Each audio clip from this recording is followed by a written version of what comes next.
42% బీసీల బిల్లును బడుగు బలహీన వర్గాల ఐక్యత, బడుగు బలహీన వర్గాల ఐక్యత.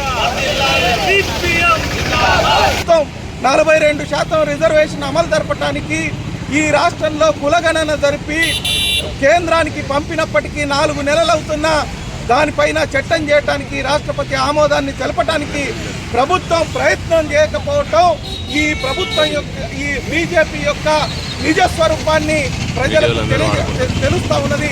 ఇప్పటికైనా బలహీన వర్గాల వ్యక్తి ప్రధానమంత్రిగా ఉన్నాడనేటువంటి ఒక కుట్రతోటి, ఒక సాకుతోటి బీజేపీ చేస్తున్నటువంటి కపట నాటకాన్ని అర్థం చేసుకోలేనంత అమాయకులు ఈ దేశంలో బలహీన వర్గాల ప్రజలు లేరు అనేటువంటిది హెచ్చరిస్తూ ఉన్నాం.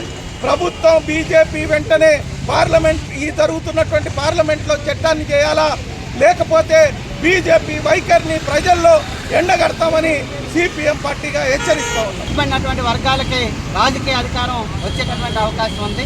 ఈ అధికారాన్ని రాకుండా తగ్గించడం కోసం తెలంగాణలో ఉన్నటువంటి మంత్రులు ఈ రిజర్వేషన్లో ముస్లింలకి ప్రత్యేకంగా 10% రిజర్వేషన్ కల్పిస్తున్నారు అనేటటువంటి దాన్ని ముందు తీస్తున్నారు. ముస్లింల పేరు చెప్పి బీసీలకు అన్యాయం చేయాలనేటటువంటి ఆలోచన చేస్తున్నారు.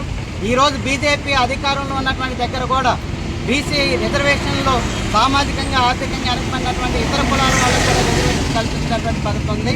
వాళ్ళు అధికారంలో ఉన్నటువంటి దగ్గర ఒక పద్ధతిని, తెలంగాణ రాష్ట్రంలో మరో పద్ధతిని అనుసరించాలనేటటువంటి వైఖరిని తక్షణం విడనాడాలని సిపిఎం పార్టీగా డిమాండ్ చేస్తారు.